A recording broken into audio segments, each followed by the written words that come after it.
All right, today we're going to take a look at lesson 29-2, which is rate of change and initial value.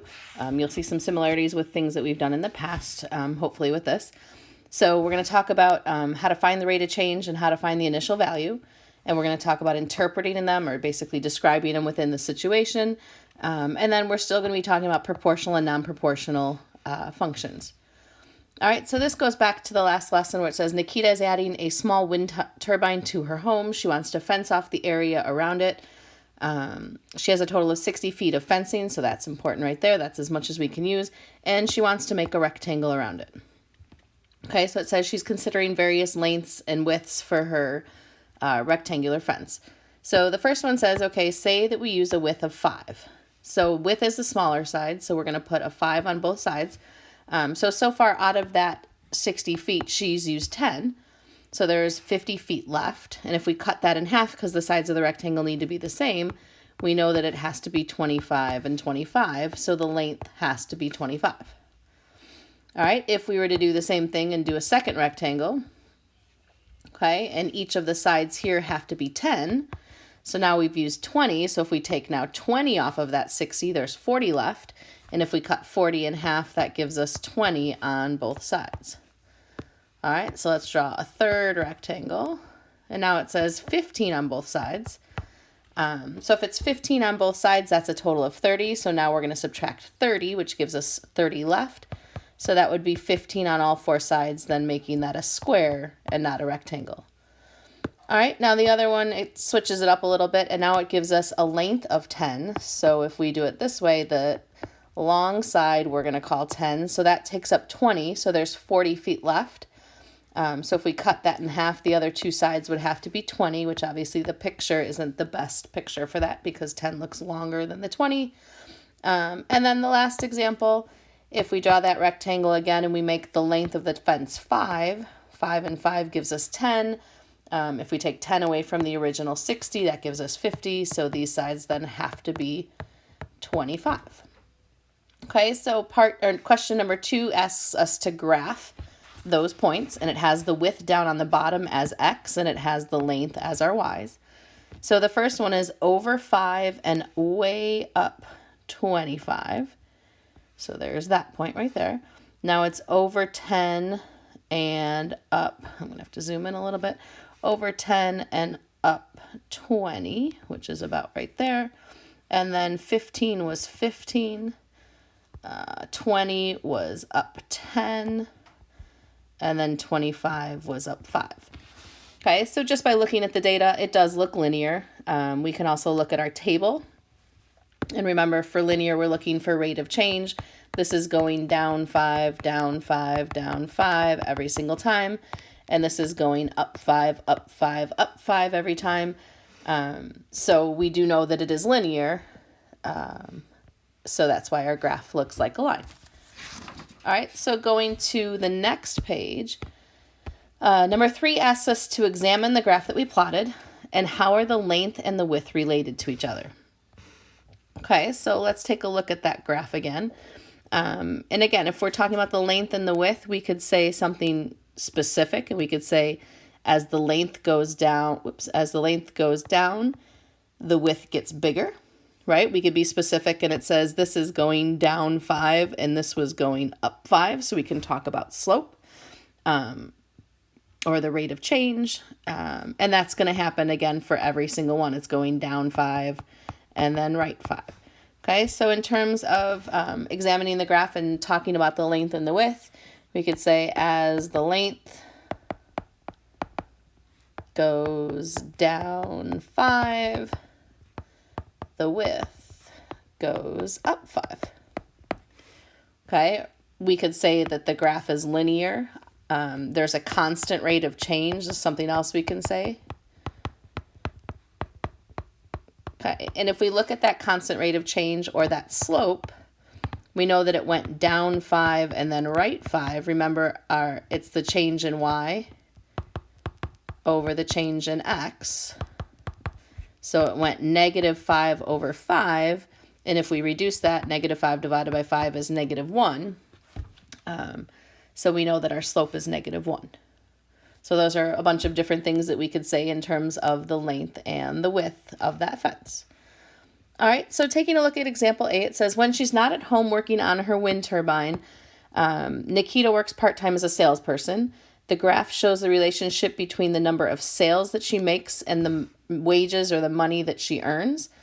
And then it says, determine and explain the meaning of the rate of change and the initial value.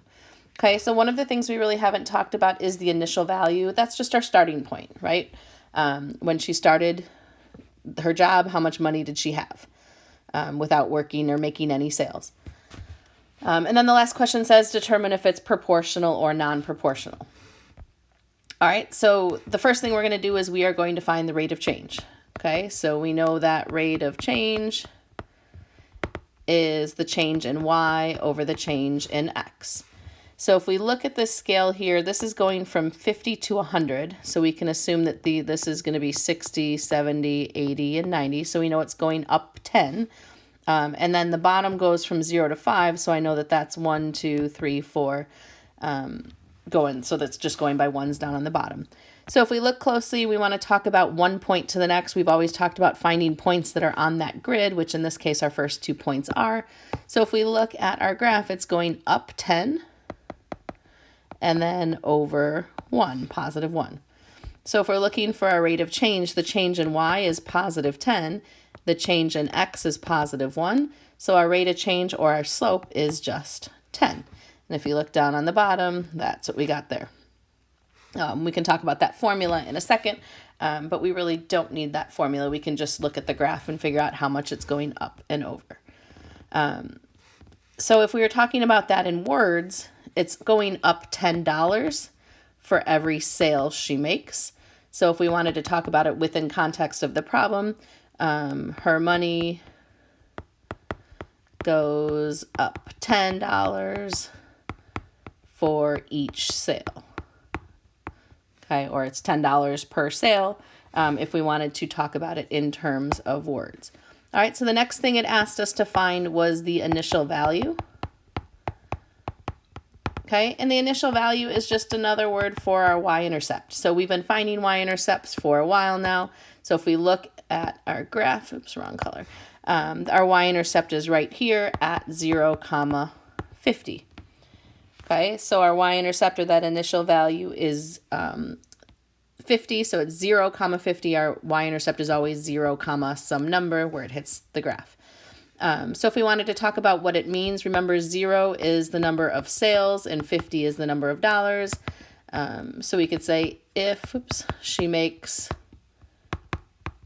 no sales, she still earns $50. Okay, and that's what that initial value is. Okay, so again, it was x was 0, y was 50, or the point 0, 50. And that's her starting salary, right? So before she even makes a sale, she's made $50. All right, and then the last thing we need to do is determine if it is proportional or non-proportional. We know in order to be proportional, we have this on our word wall, the y-intercept has to be 0, 0, and it has to be in the form, the line has to be in the form y equals kx, or it needs to be a line. So this is not proportional.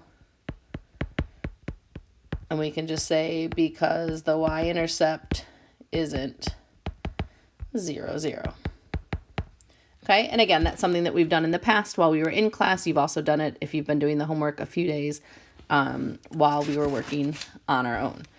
All right, this part is just answering those 2 questions that I did on the other page. So let's take a look at try these A. So letter A says, explain the meaning of the rate of change in the initial value for the graph below. So we're talking about air in the balloon. So we're looking at the volume of the air in the balloon and then the time. So we've got to come up with the rate of change, which remember is the change in y over the change in x. We've got to come up with the initial value, which we also said is just the same as the y-intercept.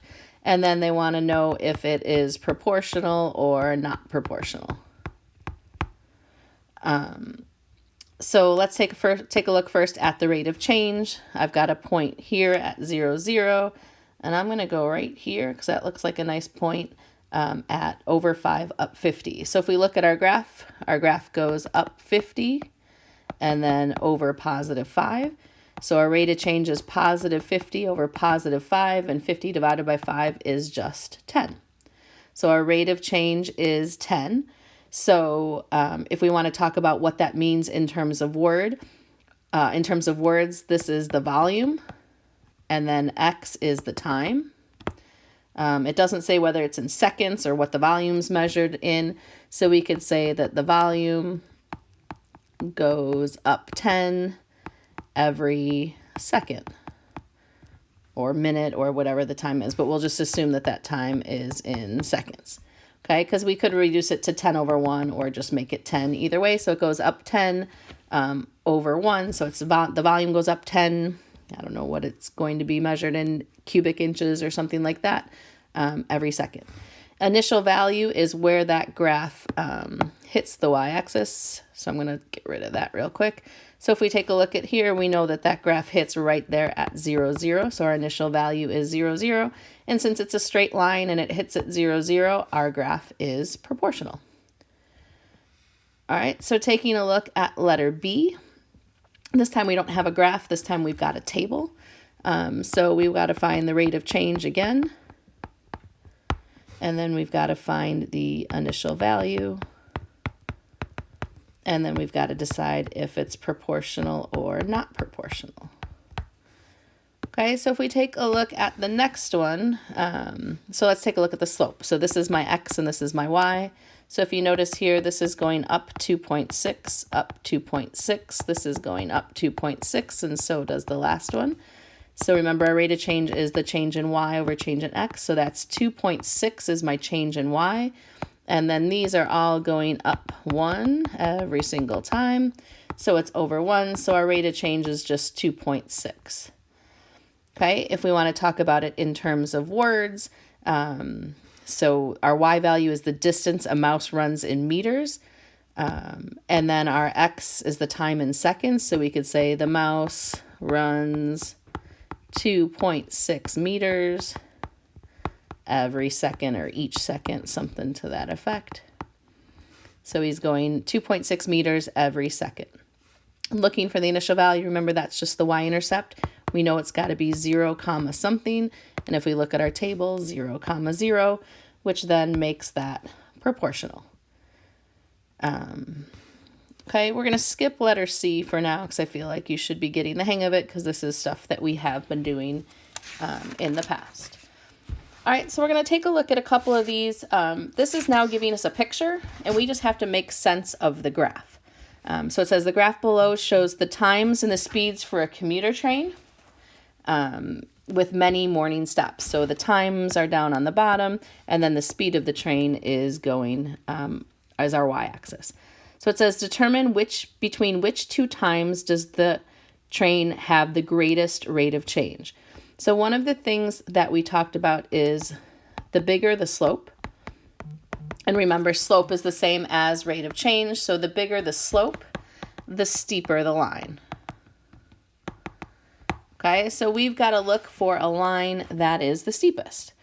Okay, so if you look at those lines, I mean, this one looks pretty steep right here, but this one goes up even further. So I would say right there's got to be our steepest line. I'm going to erase real quick. If we're taking a look at that last piece right here, we've got a point down here at 0, and then it goes all the way up there pretty quickly. So we would say that the greatest rate of change is from 7:45. So if we take a look at here, and this is going to be a little tough to see, we've got 1, 2, 3, 4, 5 pieces in between there. So if it goes from 7:45 to 8 o'clock, that's 15 minutes. And if there's 5 pieces, each one of those have to be 3 minutes a piece. If we take 15 and divide by 5. So from 7:45 to 7:48, it's got the steepest slope. So we can say the greatest rate of change is right here from 7:45 to 7:48 because it is the steepest. Okay, looking at number 5, it says describe a situation for each graph given and share your descriptions with your group. Well, obviously we're not going to do that because we're not in class. So we've got to come up with some sort of description. So I'm going to go ahead and put some numbers on here. I'm going to say that this is 10, and then that would be, so 5, 10, 15, 20, 25, 30. So this would be 50 right here, and then 55, 60, so then 65 would be that point up there. And then let's see here, this is 1, 2, 3, 4, 5, 6, so this is at 6, and then 7, 8, 9, 10, 11, 12, 13, 14, 15, 16 is right here, the X value. So we need some numbers just in order to describe the situation. All right, so I'm going to call the bottom time, and I'm going to say this is the distance from home. Since we're all at home, we could do the distance from school. All right, so we have got to come up with this situation. So when I start, when time is 0, I'm 10, we'll say that that is 10 blocks. And we'll say this is, the time is in seconds so we can be specific. So when I start timing, I'm 10 blocks away from home. Okay, so that first point is at the start. I'm 10 blocks from home. Okay, and then in, we'll say 6 seconds, which probably isn't super accurate, now I'm 50 blocks from home. So I could be in a car, I don't necessarily have to be walking. So the second point, you could say that at 6 seconds, I'm 50 blocks from home. So maybe minutes would be a little bit more specific. And then here you got to be careful because my time's not change, or my distance from home isn't changing. So maybe to kind of describe this part of the graph, I stopped. We'll say at a stoplight, or maybe a stop sign for 10 seconds. So that graph stops and we don't continue at all. And then maybe the light turned green or the stop sign, it was my turn to go. So then we moved again. And then for the last, 1, 2, 3, 4 seconds. And then I drove 4 blocks. Oops, nope, that was 4 seconds, not blocks. So let's fix that. We went from 50 to 65, so then I drove 15 blocks in 4 seconds. Okay, so again, I don't know that that situation is probably the best. It could be minutes instead of seconds. I just picked seconds. We could have counted by 2s going up the side, and we could have gone 2 houses from home or 10 houses from home. There's a bunch of different ways to do these. You can just come up with your own situation. All right, so let's take a look at the last one we're going to look at, which is letter B. And we're going to do the same thing. So if I count, I pre-counted this one, that is 9, and we'll go, this is 18. This guy right here is 8. This one right here is 15, and then it ends at 18. All right, so again, we could use walking again if you want, but I think it would make more sense to make this minutes. So we'll make the time in minutes, and then we can say, I don't know, we can go ahead and use blocks again. Okay, again, it doesn't have to be a person walking, it can be a car driving, it could be, you could really make it anything you want, but I think time just makes the most sense. And we're going to talk about how many blocks, in this case, we're walking. So here we started 18 blocks from home. So you start 18 blocks from home. Okay, and then as we walk, you're going to walk, keep walking and walking, and after 5 minutes, you're only 9 blocks from home. So you could say after 5 minutes, you are 9 blocks from home. So we're walking closer to our house. Okay, and then if we look at this flat part here, I don't know, maybe you stopped. So you can say, I stopped to talk to a friend obviously keeping 6 feet in between you because we have to social distance. But this is from 5 to 15. So for 10 seconds, I'm sorry, that was an 8. So for 7 seconds, oops, it wasn't seconds, it was minutes. Got to be careful and make sure you keep the same units like I just didn't do. So you stop to talk to a friend for 7 minutes, and then we can look at the slope if we want to be a little bit more specific. This one goes down a lot faster. So maybe you were late for dinner, so then you ran instead of walked. The last 9 blocks, because we were from 9 all the way down to 0, ran the last 9 blocks in 3 minutes. Okay, so again, you can come up with a bunch of different situations depending upon what it looks like. I'm not going to worry too much about those situations. Your homework is a little bit more specific than that. So we're going to skip those two because it's just a little bit more of what we were doing. And your homework is going to be numbers 8 all the way down to 14. So this whole page right here, which is page 405. And your homework is questions 8 through 14. Okay, so that is your homework tonight. Again, it's super important that you're working on these. Not too many of you are turning in assignments. We will have a test next Thursday. Class will meet Tuesday and Thursday next week. So please make sure that you go back and look at some of the notes, try some of the homework problems and submit them. You can get credit all the way up until, the end of school. So it wouldn't be a good idea to go back before this next test and take a look at some of the other assignments. If you have any questions, please shoot me an email. If we need to Google Chat, or I could set up a Zoom if we need to, if you need individual help. But again, a lot of this is review, so hopefully it's not too bad. Keep adding stuff to your word wall because you can use that word wall when you take your test. Hope you guys